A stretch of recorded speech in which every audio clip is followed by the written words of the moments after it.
week 4 of the KY 225 video series, and we're here with Jonathan Searle, chef at Lockbox of 21C Lexington. So we're going to be talking with him, do a walk through the farmer's market, and enjoy a little nip. Cheers, buddy. Cheers. So 100 years ago, most people, they would have known where their food and whiskey came from. It would have been within a 5 to 20 mile radius of where they lived. What about today? Do you see that people now are interested in knowing where their food came from?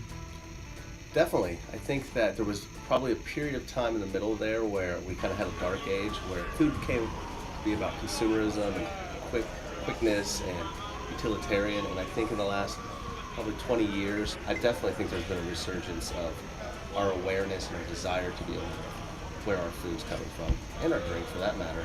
In my kitchen is the first time a young cook sees a chicken that's brought in from Pike Valley or one of these surrounding farms.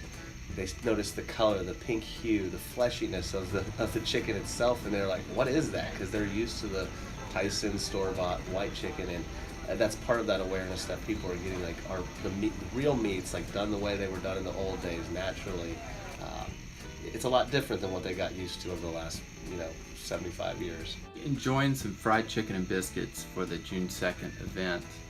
Tell us a little bit about the biscuit bar. What can people expect? Some big old buttermilk biscuits, warm and flaky.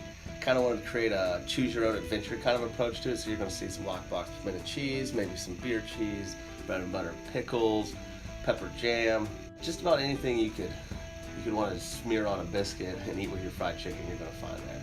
How do you approach the fried chicken? What prep's involved with that? Well, I brine.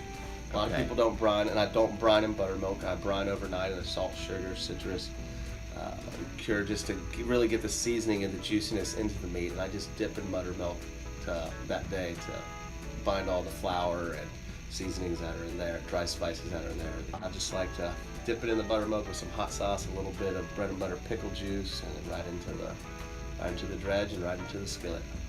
Nice. Man, my mouth's watering right now thinking about it. Well, that about wraps it up for this week. Come on down to Bell's next Friday, June 2nd, 7 p.m. for our KY 225 celebration. We'll be joined by Chef Searle from 21C, who you saw today.